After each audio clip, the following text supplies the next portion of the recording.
that Dan definitely knows me. He probably called into the radio show that I hosted. I said, I just want to talk about Oregon. He said, no, we got to talk about Kansas City radio. So Dan, can you solve the fight internally? Do you know who Nick Wright is, and did you go to a meet and greet at a car dealership to get his autograph? Meet and greet. I didn't say that.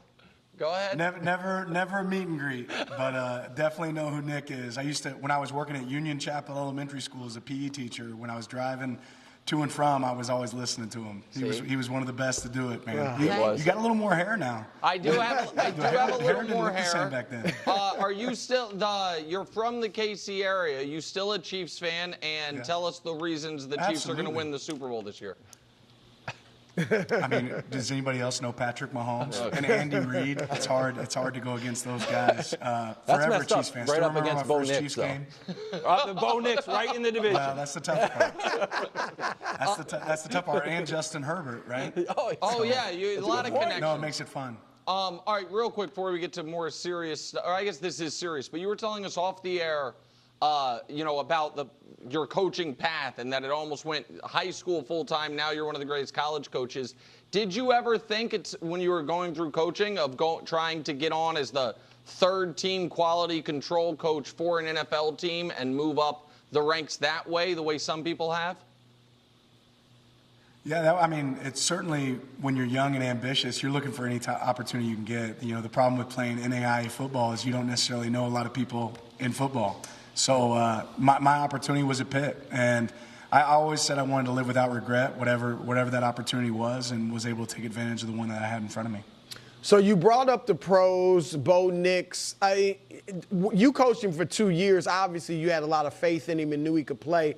But he I don't want to say took the league by storm, but he was a lot better than people expected right away. And now there's a lot of hype surrounding him. Do you think it's too much? Or are you not surprised at all by what you've seen and what we may see in the future from him?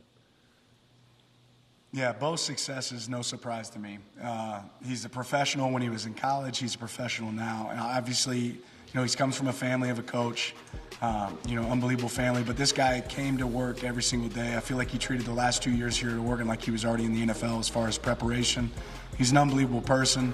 And I'm just glad to see the success coming his way because he's sharp, he's talented. I don't think people realize how athletic Bo is. I think some of the people are starting to recognize that now. And any questions that surrounded Bo, that they should be leaving the door soon. Now, what about another quarterback of yours, Dillon Gabriel, rookie this year in Cleveland? What are your expectations for him this year? Yeah, Dillon has been a winner everywhere he's been. And unbelievable poise and confidence, and I think he's in a unique situation where there's a lot going on. And the thing that I know about Dillon is he's going to win the hearts of the people in that locker room. He's going to treat everybody with a certain level of respect, whether it's an equipment manager all the way up to a coach. And then he's going to make some throws that impress people. Like it's just what he does. It's what he's done, and he's always been doubted. He's always had a chip on his shoulder, but unbelievable poise and presence from him. Coach, I have a long question about motivation, and I'll start with this. My wife went to Wisconsin, so we're like a Badgers household, okay? Up and down year for the Badgers, let's say, to be kind. Next thing you know, we're going to beat Oregon in Madison. Jump around comes on, Badgers will roll, knock off Oregon, and it'll be great. House will be great. The Oregon Ducks start treating jump around like it's their theme. Almost cheating, Coach. This is not really allowed. It's not supposed to happen. And I talked to Jeff Schwartz, and you talked about it after the game, where it's a lot of you finding almost like a way to hack the system to motivate your players. Can you talk about maybe this moment in particular and bigger picture, how you keep your players motivated in the mental side of winning? Yeah, we kind of started the week off talking about Pavlov's dog, and how the mouth would start to water based on the ringing of the bell. And I talked to our team about how when that song comes on, it's going to have the same effect on us. We played it throughout practice, played it leading up to the week. We even talked about it in our pregame meeting. Like when this song comes on, it's going to trigger something in us. What I didn't realize is when it came on, we were going to be down. It's going to be 4th and 9 or 4th and 7. And I was sitting there saying, we're jumping around. And I'm about to look like the biggest idiot known to man if we lose this game. And then Dylan makes an unbelievable pass to Terrence Ferguson right after that moment. We end up pulling ahead and we're able to hold on for the win. So it worked out. But that's a small piece of that game. You know, what was really impressive was our players' resilience in that moment. Coach, I got a couple college football playoff related questions. Because I thought I said on the show last year, I thought you guys were the best team in college football. Obviously, you didn't play your best game in the playoff.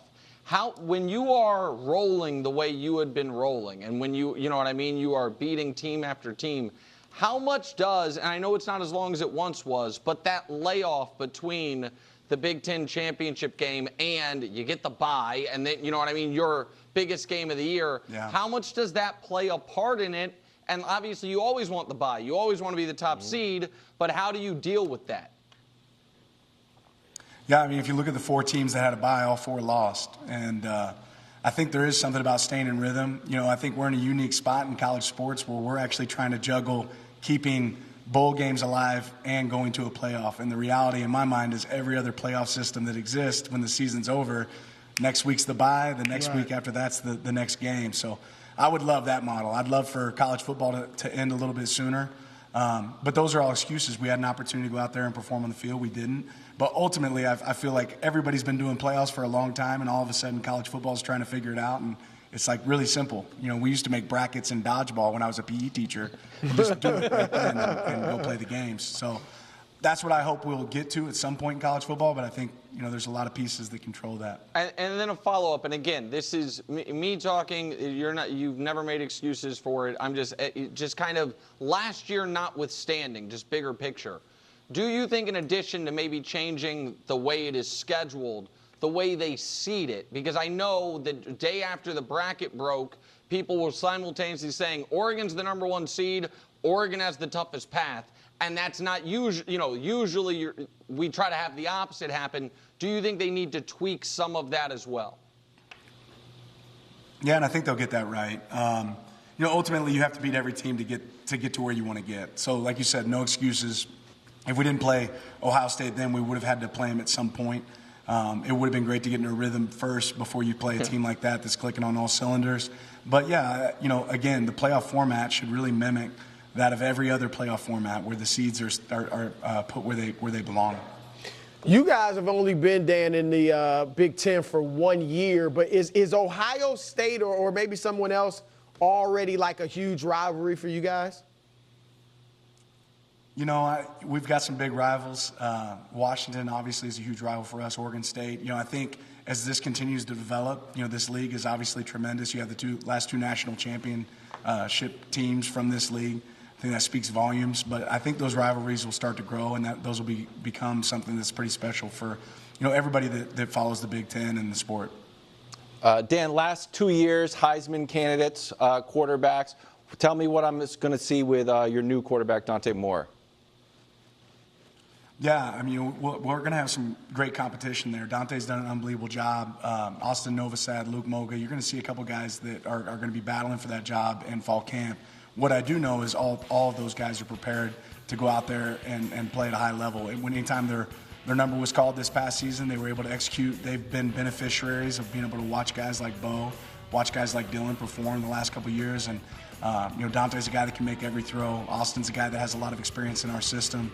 So I'm excited to see what they go do. You know, they've taken on leadership roles with our team. So it's going to be a fun fall camp. It's going to be fun to see those guys work. One thing that I found fascinating about watching you guys last year was there was the football team, which was great, and then there was what I would call the marketing department, which could have won whatever awards are given out for that. I don't know what they're called, but it was, you guys had like these mini movies that felt there was drama and the score was great. How much of running a program in the modern era is all the coaching stuff you're talking about, motivation, all of that, and how much of it is marketing your program to 17, 18, and now because of the transfer portal, 19 and 20-year-olds to where it seems cool and fun, and how much, like how different is that, even though you're a young man, that's changed from when you first got started at Pitt, 15 years ago? Yeah, the game's changed a lot, and things that I never dreamed about before as a coach now are things that are reality. But for us, it's about letting great people do what they do best and not getting in the way. Our marketing group, they have unbelievable access to our program, and they do a great job of showing us in a great light. But I always think it's fun as a fan, as a future recruit, to be able to see kind of a backstage pass of what it's like to be an Oregon football player. And that's really the story we were trying to tell. What's the preparation lead up to? I know I talk to my family at holidays or like July 4th, and they're like, so what exactly do you do on a Tuesday if the game's not till Saturday? Like some of those moments, you get to illustrate what we're doing in the offseason, what we're doing during the week in prep for the average fan, and that creates a pretty cool stage for people to see what's happening at Oregon. I'll be honest with you. Between the explosive offense, cool jerseys, and this interview, I might become an Oregon guy. No, you can't. I might become Dan an Oregon guy. Lanning's my guy. I might become an First Oregon of all, hold on, Dan. I might become an Oregon He gave guy. a whole thing I about know. how his wife went to Wisconsin. I didn't go to Wisconsin. And he went to a school that doesn't even have football. So we're in the portal era. I'm hopping in the portal. I might be an around, man. I might be Dan, thank you very much. Best of luck Thank this you, year. Dan. Appreciate Thank it. you. And appreciate you listening back in the day. Appreciate you guys. Every Yeah. listener, appreciate Hey, go you. Ducks. Thanks for going along with that story, Dan. Not making Nick look bad. Go Ducks. Up there. The itch and rash of moderate to severe eczema.